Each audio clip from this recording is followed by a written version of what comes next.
ఇప్పుడు ఇప్పుడు ఉన్నటువంటి గాంధీ ఎవరైతే ఉన్నారో ఆయన మీ పార్టీ కాదు, కాంగ్రెస్ పార్టీ కానే కాదని చెప్తారు. లేదు లేదు, ఒక మాట, ఇప్పుడు ఆయన మీ పార్టీ కానే కాదు, వాళ్ళ పార్టీల మధ్యలో గొడవ అయితే మీ కాంగ్రెస్ పార్టీకి ఏం సంబంధం? మీరు భుజాలు కాంగ్రెస్ ప్రభుత్వం ఉంది ఇక్కడ. కాంగ్రెస్ ప్రభుత్వంలో పిఎస్సి సభ్యుడే ఆయన. ఎందుకంటే పిఎస్సి సభ్యుడు అంటే పిఎస్సి సభ్యుడు నేను అదే ఆపోజిట్ ప్రతిపక్షానికి సంబంధం కాదు. దానికి ఏం పిఎస్సి దాంట్లో ఆయన కూడా ఒప్పుకోవట్లేదు. ఆయన కాంగ్రెస్ పార్టీలో చేరలేదు అని అంటా ఉన్నారు. కాంగ్రెస్ ప్రభుత్వంలో ఉన్నాం, కాంగ్రెస్ ప్రభుత్వంలో ఉన్నప్పుడు శాంతి భద్రతలు కాపాడాలి కదా. ఇవాళ శాంతి భద్రత రెచ్చగొట్టే విధంగా భావోద్వేగాలు ఆంధ్ర తెలంగాణ తీసుకొచ్చినాం. ఆ విధంగా రెచ్చగొట్టే విధంగా నువ్వు చర్యలు మాటలు రేకెత్తించినావు, ఈరోజు రెచ్చగొట్టే కార్యక్రమాలు చేసినావు. కాబట్టి కాంగ్రెస్ పార్టీ స్పందిస్తానికి ఇద్దరిపైన కేసులు నమోదు చేసింది. పాడి కౌశిక్ రెడ్డికి ఎంత అహంకారం అంటే, అరే కమిషన్ రేటు ముందు ఒక డిఎస్పీ విధులు నిర్వహిస్తుంటే చూసాం వీడియోలు, గల్లా కొట్టబోతాడు. అంటే ఏంది అసలు నువ్వు ఎమ్మెల్యేగా ప్రజాప్రతినిధిగా సేవ చేద్దాం అనుకుంటున్నావా? ఎమ్మెల్యే ముసుగులో రౌడీజం చలాయించుదాం అనుకుంటున్నావా? నీ చర్యలు మొత్తం అట్లే ఉన్నాయి కదా. జీవిత రాజశేఖర్ వాళ్ళ రాజశేఖర్ తమ్ముడిని గుణశేఖర్ వరదరాజన్పై దాడి చేసినావు. అదేవిధంగా అసెంబ్లీలో నీ వ్యవహారం ఆ స్పీకరే మందలించిండు. అదే నీ దుందుడుకు స్వభావం, నీ వ్యవహారం, ఇష్టం వచ్చినట్టు మాట్లాడటం, మానుకోట సంఘటనలు నువ్వు చేసిన ఆ వీడియో క్లిప్పింగ్ చూస్తే ఎంత భయంకరంగా ఉంటాయంటే 6 అడుగులు ఎత్తు పెరగటమే కాదు, ఆంబోతులకు ఎదగటమే కాదు, ఇంత బుర్రలో ఇంత బుద్ధి కూడా ఉండాలి కౌశిక్ రెడ్డి. ఎద్దు పెరిగినట్టు పెరగటమే కాదు, కొంచెం మనిషిగా మానవత్వం కూడా ఉండాలి.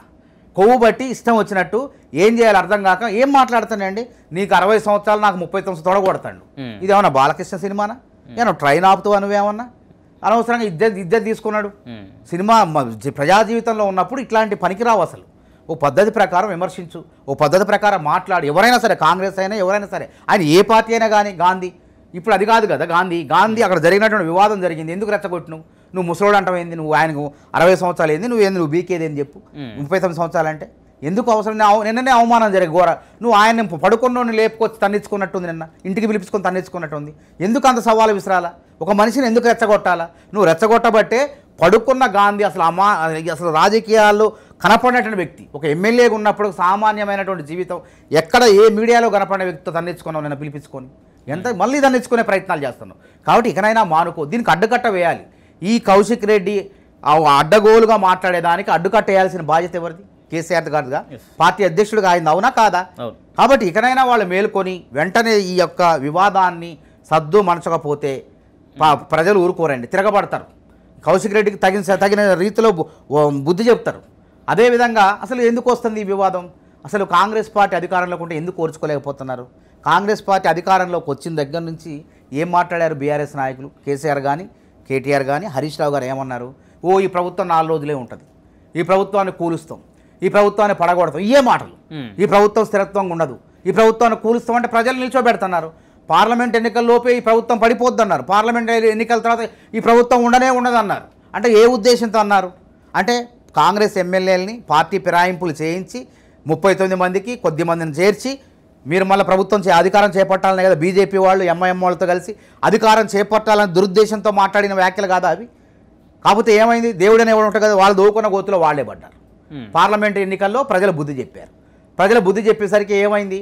ఏం చేయాలో పాలుపోట్లు. అందులో ఎమ్మెల్యేలు మిగిలే పరిస్థితి లేదు. 7 స్థానాల్లో వాళ్ళకి డిపాజిట్ రాలే, 7 స్థానాల్లో 3వ స్థానంగా పడిపోయారు. ఇప్పట్లో 10 మంది ఎమ్మెల్యేలు చెప్తాను. అందుకే అవును, ఇప్పుడు నేను ఏమంటాను, వాళ్ళ పార్టీలో ఉన్నారా అని స్పీకర్ చెప్తారు, మనం చెప్పకూడదు. కోర్టు కూడా చెప్పేసింది, కోర్టు స్పీకర్కి ఇచ్చింది. వాస్తవంగా 10 మంది ఎమ్మెల్యేలు వచ్చింది. ఇటు 30 అసెంబ్లీ జరిగేటప్పుడు కూడా సభ్యుల సంఖ్య లెక్కేసేటప్పుడు 38 మంది అని చెప్పారు.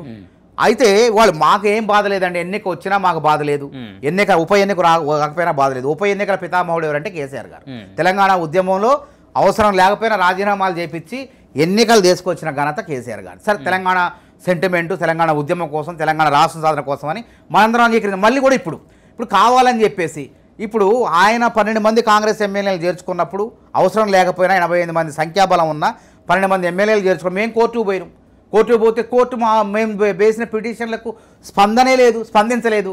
సరే, ఇప్పుడు కోర్టు మరి స్పందించింది, సంతోషం. ప్రజాస్వామ్యంలో మరి ఫిరాయింపుల చట్టాన్ని కాపాడే విధంగా కోర్టు తీర్పిచ్చింది అనుకుందాం. కానీ విచక్షణాధికారం అనేది ఆ స్పీకర్ గారికే ఉంది కదా. వాళ్ళు మరి ఆ చట్టం ప్రకారం ఒక 26 మంది 10 మంది వచ్చారు, ఇంకో 15 మంది 16 మంది వస్తే విలీనమైనట్టే.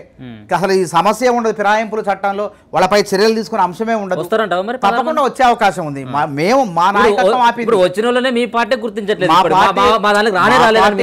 కాదు. ఇప్పుడు ఫిరాయింపుల చట్టాన్ని తీసుకొచ్చిందే కాంగ్రెస్ పార్టీ 85లో 1985లో 52వ రాజ్యాంగ సవరణ ద్వారా తీసుకురా. ఆయారాం గయాం రామ్ అని సంస్కృతి ఉంది. ఆ రోజు గయాలాలని హర్యానాలో ఒక ఎమ్మెల్యే ఉదయం కాంగ్రెస్లో చేరిండు, సాయంత్రం ఇంకో జనసంఘ ఏదో పార్టీలో చేరిండు, మళ్ళీ కాంగ్రెస్లోకి వచ్చిండు, మళ్ళీ ఇంకో పార్టీలో. ఒక రోజులో ఇన్ని పార్టీలు మారిపోయాడు ఆయన. కాబట్టి దీనికి 67లో జరిగిన ముచ్చట. ఈ వరుస క్రమంలో జరుగుతున్న పరిణామంలో రాజీవ్ గాంధీ గారు హయాంలో ప్రధానమంత్రిగా ఉన్నప్పుడు దీనికి అంతం పలకాలనే ఉద్దేశంతో పార్టీ ఫిరాయింపుల చట్టం 52వ రాజ్యాంగ సవరణ ద్వారా 10th షెడ్యూల్ రాజ్యాంగపరమైన హక్కులు కల్పించే విధంగా అందులో పెట్టిను. అందులో ఉన్న లొసుగు ఆధారం చేసుకొని 2/3 వంతు ఎమ్మెల్యేలు పార్టీ వరుసగా ఒకేసారి మారితే ఫిరాయింపుల చట్టం కింద రాదు, వాళ్ళపై చర్యలు ఉండవు, వాళ్ళు ఆ పార్టీలో విలీనం కావచ్చు అనేటువంటి నిబంధన ఉంది. దాని ప్రకారమే కేసీఆర్ గారు మేము చేసిన కోర్టు కూడా పట్టించుకోలేదు, సరే విలీనం చేసుకున్నాం అని చెప్పారు. ఇప్పుడు కూడా విలీనం కావడం సిద్ధంగా ఉన్నారు. కానీ కొంతమంది ఎమ్మెల్యేలు కూడా మేమే ఆపినాం. ఎందుకంటే హిమాచల్ ప్రదేశ్ కానీ వేరే చోట్ల బీజేపీ ప్రభుత్వం మా ఎమ్మెల్యేలని పార్టీ ఫిరాయించే కార్యక్రమాలు మొదలుపెట్టింది. మహారాష్ట్రలో ఏ విధంగా చేసింది బీజేపీ, కర్ణాటకలో ఏ విధంగా 25 మంది ఎమ్మెల్యేలతో రాజీనామా చేసి ఆ తర్వాత ప్రజాక్షేత్రంలో ఏ విధంగా ఓడిపోయింది బీజేపీ.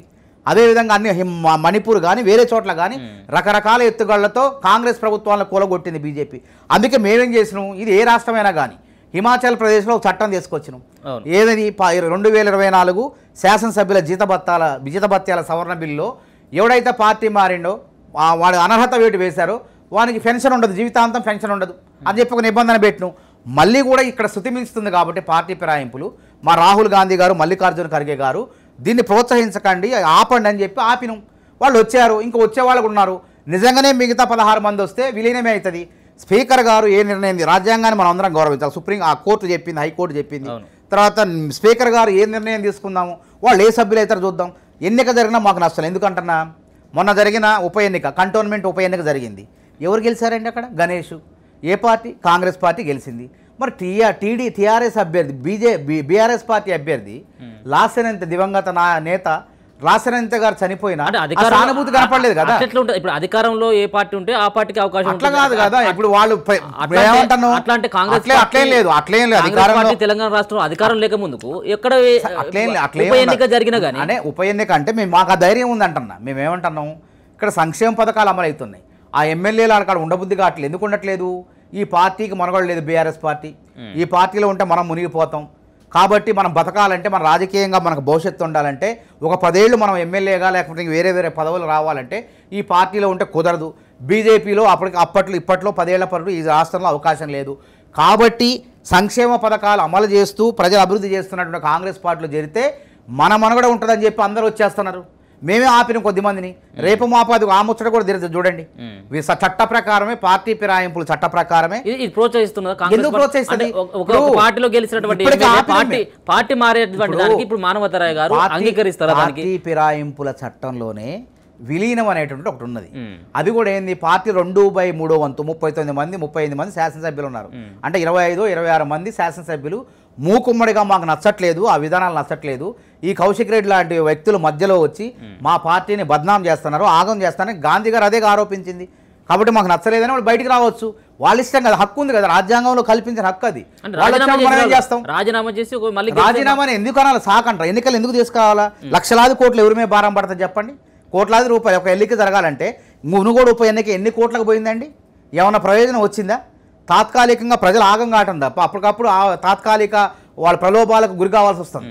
ప్రజాస్వామ్యాన్ని కూని చేస్తున్నాం ఆ విధంగా. కాబట్టి వ్యక్తిగత రాజకీయాల కోసం, వాళ్ళ స్వార్థ రాజకీయాల కోసం వస్తున్నారు, లేకపోతే ప్రజా సంక్షేమం కోసం వస్తున్నారు. అన్నీ ఉంటాయి. ప్రజలు అభివృద్ధి చెందాలి, తర్వాత వాళ్ళ భవిష్యత్తు కూడా ఇంపార్టెంట్ కదా. ఒక ఎమ్మెల్యేగా గెలిచిన తర్వాత వాళ్ళ రాజకీయ భవిష్యత్తులో ఈ పార్టీ ఉండదు, ఈ పార్టీ మునిగిపోద్ది, ఈ పార్టీ ఇప్పట్లో కోలుకోదు 10 ఏళ్ల తర్వాతనే అన్నప్పుడు ఏ ఎమ్మెల్యే కూడా ఎందుకుంటాడండి? వాళ్ళు ఉత్తగా వాళ్ళు మామూలుగా కాదు కదా, వాళ్ళ కష్టపడి వాళ్ళు గెలిచారు. వాళ్ళు గెలిచినప్పుడు ప్రభుత్వం నుంచి కాకుండా వేరే రకరకాల పనులు ఉంటాయి. ఆ పనులన్నీ నియోజకవర్గ అభివృద్ధి కోసం తీసుకురావాలంటే ప్రభుత్వంలో ఉందాం, ఇంకో 10 ఏళ్ల పాటు ఈ ప్రభుత్వం ఉండే అవకాశం ఉందని వాళ్ళ ఆలోచనలు మొదలైనవి. ఆ ఆలోచనలు ఎవరు ఆపుతారు చెప్పండి? వాళ్ళు వస్తారంటే ఎవరు వద్దంటారు. కాబట్టి వాళ్ళు చేరికలకు మాకు తేడా ఉంది, బీజేపీ చేరికలకు మాకు తేడా ఉంది. బీజేపీ చేరాలంటే ఏం చేయాలా? ఎవడైనా నేరస్తులు, ఆర్థిక నేరగాడు ఉండాలంటే, బీజేపీలో చేరాలంటే వాడి మీద ఈడీ పోద్ది, ఫస్ట్ సిబిఐ పోద్ది, అన్ని సంస్థలు విచారణ సంస్థలు పోయి వాడి మీద దాడి చేస్తే భయపడి వాడు ఏం చేస్తాడు, పునీతుడు కావడానికి బీజేపీలో చేస్తాడు. జైలుకు పోవాల్సినప్పుడు బీజేపీ కార్యాలయంలో కూర్చుంటాడు, జైల్లో ఉండాల్సినప్పుడు బీజేపీ కార్యాలయంలో ఉంటారు. అదేవిధంగా మేమేమన్నా సిఐడిని ఉపయోగిస్తున్నామా వాళ్ళ మీద, లేదంటే వాళ్ళ మీద అవినీతి ఆరోపణలు చేసినవా, వాళ్ళని ఏమైనా బెదిరించినవా, లేకపోతే ఏసీబీ దాడులు చేసిన వాళ్ళని ఏమన్నా ఏం చేయలేదు. చెయ్యకపోయినా సరే వాళ్ళు మీలో వస్తాం, మీలో కలుస్తాం అంటున్నారు. కలుస్తాం అన్నప్పుడు మేమేమంటున్నాం, 10 మంది వచ్చారు 10 మంది వచ్చిన వాళ్ళని వద్దనలేం కదా. అంతేగాని కేసీఆర్ మా ఎమ్మెల్యేలని సబితా ఇంద్రెడ్డి దగ్గర నుంచి, గుత్తా సుఖేంద్ర రెడ్డి గారి దగ్గర నుంచి ఎంపీగా ఉన్నప్పుడు చేర్చుకున్నారు. అదేవిధంగా రేగా కాంతారు, ఇట్లా దాదాపు మొదటి దశలో 2014లో 7 మంది ఎమ్మెల్యేలని, ఆ తర్వాత ఎమ్మెల్సీలని, మొన్న 18లో 12 మంది ఎమ్మెల్యేలని, ఎన్ని రకాలుగా సుధీర్ రెడ్డి లాంటి వాళ్ళని బలమైనటువంటి నాయకులను కూడా కాంగ్రెస్ రక్తాన్ని కూడా వాళ్ళు బీఆర్ఎస్లో కలుపుకునే ప్రయత్నం చేశారు. ఇప్పుడు గాంధీ గారు ఏ పార్టీలో ఉన్నారు? గాంధీ గారు ఏ పార్టీలోనే స్పీకర్ చెప్పాలా? మీరేమనుకుంటున్నారు? నేను ఇప్పుడు గాంధీ గారు ఆయన బీఆర్ఎస్లో ఉన్నాడా, టీఆర్ఎస్లో ఉండా, ఇప్పుడైతే ఒక ఎమ్మెల్యేగా ఉన్నాడు. ఆయనకు బీఆర్ఎస్లో ఉండటం ఇష్టం లేదు, అందుకే వాళ్ళతో గొడవ పెట్టుకుంటాడు. ఆయన కాంగ్రెస్లో రావాలనుకుంటాడు, చట్టబద్ధంగా రావాలనుకుంటాడు. కాబట్టి స్పీకర్ గారు నిర్ణయం చేస్తారు. స్పీకర్ గారు ఏ నిర్ణయం చెప్తే ఆ నిర్ణయం ప్రకారం ఆ పార్టీలో ఆయన కొనసాగుతారు. కౌశిక్ రెడ్డి వస్తారంటే ఆహ్వానిస్తారా? కౌశిక్ రెడ్డి మేమేమంటున్నాం, 26 రాజకీయాల్లో శాశ్వత శత్రువులు శాశ్వత మిత్రులు ఉండవు, గుర్తుపెట్టుకోండి. రాజకీయాలు ఇవి. ఎందుకంటే మీ పార్టీ వ్యక్తే కదా. ఇప్పుడు ఇదే రాజకీయాల్లో మానుకోట ఘటనలో జగన్మోహన్ రెడ్డి మీదకు తెలంగాణ ఉద్యమకారులు బీఆర్ఎస్ నాయకులు రాళ్లదాడి చేస్తే కేసీఆర్ గారు వీళ్ళంతా చేపిస్తే మరి ఇద్దరు కలిసి ఒక దగ్గర కూర్చొని భోజనాలు చేశారు. ఉన్నాయా? శత్రుత్వం ఉందే? రాజకీయాల్లో శాశ్వత శత్రువులు శాశ్వత మిత్రులు అని మా పార్టీలోనే కదా. కౌశిక్ రెడ్డి వైఎస్ఆర్సీపీ నుంచి మా పార్టీలోకి వచ్చిండు, మా పార్టీలో నుంచి అక్కడ ఎమ్మెల్యే అయ్యిండు. కాబట్టి రాజకీయం అనేది ఎప్పుడు ఎటు జరుగుతుంది దాని గురించి ఇప్పుడు మనం మాట్లాడాల్సిన అవసరమే లేదు, అది భవిష్యత్తు అనేది. కానీ ప్రస్తుతం విషయాలు చర్చించుకుందాం. ప్రస్తుత విషయంలో పానకంలో పుడక లెక్క ఆ బీఆర్ఎస్ పార్టీ అసలే ఆగమవుతుంది. ఆగమయ్యే పార్టీని ఇంకొంచెం ఆగం చేసే ప్రయత్నంలో ఈ కౌశిక్ రెడ్డి పని కట్టుకొని మరీ ప్రయత్నం చేస్తున్నట్టు ఆయన వ్యాఖ్యలు మనకు స్పష్టంగా కనపడుతున్నాయి. మాకైతే నష్టం లేదు. మేమేమంటాను, ఇప్పుడు ఎన్నిక తీసుకొచ్చినా ఉప ఎన్నిక తీసుకొచ్చినా మాదే గెలుపు. మీరే అంటున్నారు ఎక్కడ అధికార పార్టీ ఉంటే అక్కడ గెలిపిస్తారు ప్రజలు అంటున్నారు. మరి అలాంటి మాకేం భయం? వాళ్ళు వచ్చే వాళ్ళని రాజీనామా చేయండి అయ్యా, వచ్చి రాండి మా పార్టీ కడవ కప్పుకొని మిగతా వాళ్ళని కూడా రమ్మంటాం. అట్లా అసలు బీఆర్ఎస్ పార్టీ ఉండదు. కానీ అది మాది కాదు, మా నైజం కాదు. మా రాహుల్ గాంధీ గారు కానీ మల్లికార్జున ఖార్గే కానీ ప్రజాస్వామ్యంలో ప్రతిపక్షాలు బతికే ఉండాలి అనే ఒక ఆలోచన మాది. కాబట్టి చట్టాలు తీసుకొచ్చినాం, హిమాచల్ ప్రదేశ్లో తీసుకొచ్చినాం, ఇంకా చేరే వాళ్ళని కూడా నిలవరించినాం మేము. ఓకే, ఇప్పుడు ఏదైతే కేసీఆర్ మౌనంగా ఉంటా ఉన్నాడు ఇంత జరుగుతూ ఉన్నప్పుడు కూడా, ఈ మౌనం వెనుక పెద్ద వ్యూహం ఉందని చెప్పేసి ఒక పక్కన బీఆర్ఎస్ పార్టీ వాళ్ళు అంటా ఉన్నారు. ఏ వ్యూహం ఉండొచ్చు అనుకుంటా ఉన్నారు? వ్యూహం లేదు, పాడు లేదండి. ఇప్పుడు రోమ్ నగరం తగలబెడుతుంటే నీరో చక్రవర్తి పిడేలు వాయించినట్టుంది కేసీఆర్ గారి కథ. ఇంత మొన్న ఎంత జరిగింది, రాజధాని ఎంత గొడవలు జరిగినాయి చెప్పండి. ఇప్పుడు రుణమాఫీ గురించి వాళ్ళు ఏదో చేస్తున్నారు, కనీసం నోరు మెరపడండి. మేము సక్రమంగా రుణమాఫీ చేసి రైతన్నులందరికీ ఇస్తుంటే కనీసం ప్రజలు వరదల్లో వచ్చి కొట్టకపోతే ఏ విషయంలో కూడా మాట్లాడు, కనీసం నోరు లేనట్టు సోయి లేకుండా పడుకున్నాడు. ఇప్పుడు ఏదో ఒక మాట్లాడాలి కదా. ప్రతిపక్ష నాయకుడు వచ్చి హరీష్ రావు, కేటీఆర్ మాట్లాడుతున్నారు. ఇప్పుడు మేము ఏదన్నా అవినీతి చేస్తే రుణమాఫీలు ఎక్కడైనా ప్రతిపక్షం అనేది ఎట్లుండాలని నిర్మాణ ప్రతిపక్షం అంటే, మేము రుణమాఫీ విషయంలో 31,000 కోట్లు కేటాయించి 22,30,000 పైచిలకు రైతుల ఖాతాలో జమ చేసినాం. మిగతా రైతుల ఖాతాల్లో కూడా జమ చేస్తే 8-9 లక్షల మంది రైతుల ఖాతాలు వెనక్కి వచ్చినాయి, జమ కాలేదు సాంకేతిక కారణాలతో. అయితే మళ్ళీ మేము జమ చేస్తాం, మీరు అధైర్యపడొద్దని చెప్పి ఇప్పుడు ఆ కార్యక్రమం ప్రారంభమైంది ఆల్రెడీ. అయితే ఇందులో ఏదో జరిగినట్టు వీళ్ళు ఏదో ఉద్యమం రైతుల తరఫున మాట్లాడి, అరే మేము వేస్తున్నావాడా, వాళ్ళ ఖాతాలో వేస్తున్నాం. నిజంగానే కాంగ్రెస్ నాయకులు జేబులో పోయింది, అవినీతి జరిగింది. అక్కడ అవినీతి జరిగితే ముందుగానే సరిదిద్దుకోవాలి. తెలుస్తుంది. బ్యాంకర్ల నుంచి వ్యవసాయ అధికారులకు సమాచారం పోతుంది. ఆ సమాచారం ఇచ్చేటప్పుడు టైపింగ్ లో ఒక అక్షరం అటు ఇటు మారినా, అకౌంట్ ఖాతా మారినా, వ్యక్తి పేరు మారినా, ఆధార్ సంఖ్య అటు ఇటు పోయినా కానీ తప్పులు దొరికితే అంత పెద్ద మంది 32,50,000 మంది రైతులని మేము నిర్ణయించుకున్నాం మొదట. అంతవరకు వాళ్ళు కూడా గతంలో ఎంతమంది చేశారో చేతకాక అంచెలంచెలుగా చేసింది ఎంతమంది, వాళ్ళు చేసింది 26 లక్షల మందికి చేశారు. మేము అట్లా ఆ లెక్క ప్రకారం చూసుకున్నా, లెక్క పెట్టినా ఇంకా 4-5 లక్షల మందే ఉంటారు. కానీ ఇంకా చాలా మంది 2 లక్షల పైచలకు తీసుకున్న వాళ్ళకు కూడా న్యాయం చేయాలనే ఉద్దేశంతో మీరు ఖాతాల్లో కట్టమని చెప్పినాం. ఎక్కడైనా ఉద్యమాలు ఎప్పుడు చేయాలంటే అవినీతి జరిగితే చేయాలి. రైతు రుణమాఫీ పక్కదారి బట్టి కాంగ్రెస్ నాయకులు జేబులో వేసుకుంటే నువ్వు పోరాటం చేస్తే ఒక అర్థం ఉంటుంది, పర్థం ఉంటుంది, నీ పోరాటానికి ఒక విలువ ఉంటుంది. అసలు ఏం కాకుండానే చేత్తరరా దేవురా, ఇంకా మా ప్రభుత్వం ఉంది, 4 ఏళ్ళు పైనే ఉంటుంది, మా ప్రభుత్వం ఉంటుంది, ఈలోపు రేపే మాపే వేస్తున్నాం అనగా చేయలేదు, అన్యాయం జరిగింది. సురేందర్ రెడ్డి అనే రైతును పట్టుకొచ్చారండి. ఆయన సరే చనిపోయిండు, రైతు చనిపోవడం బాధాకరం. ఏ రైతు కూడా చనిపోవడానికి అవకాశం లేదు, ప్రైవేటు అప్పులా ఇంకేదైనా కానీ. ఆయన ఇంట్లో రుణమాఫీ అయింది, వారి తల్లిగారికి 1,50,000 రూపాయలు రుణమాఫీ అయింది. రుణమాఫీ అయితే సురేందర్ రెడ్డి రుణమాఫీ కోసమే చనిపోయిండు అని అంటాడు. ఎంత అవసరం అండి దిగజాడు రాజకీయాలు, పక్కదారి పట్టించే రాజకీయాలు వాళ్ళు చేస్తున్నారు, మాకు అవసరమే లేదు. కాంగ్రెస్ ప్రభుత్వం పైన వేలెత్తి చూపడానికి అవకాశాలు లేదు, అభివృద్ధి కార్యక్రమాలు జరుగుతున్నాయి. కాబట్టి ఈ విధంగా ఈ కౌశిక్ రెడ్డి లాంటి పానకంలో పుడకలు ఈ విధంగా రెచ్చగొట్టి ప్రజల్లో అశాంతిని రేకెత్తించే విధంగా మళ్ళీ ఒకసారి మన మనోభావాలు దెబ్బతినే విధంగా, శాంతి భద్రతలు దెబ్బతినే విధంగా వాళ్ళు వ్యాఖ్యలు చేస్తున్నారు.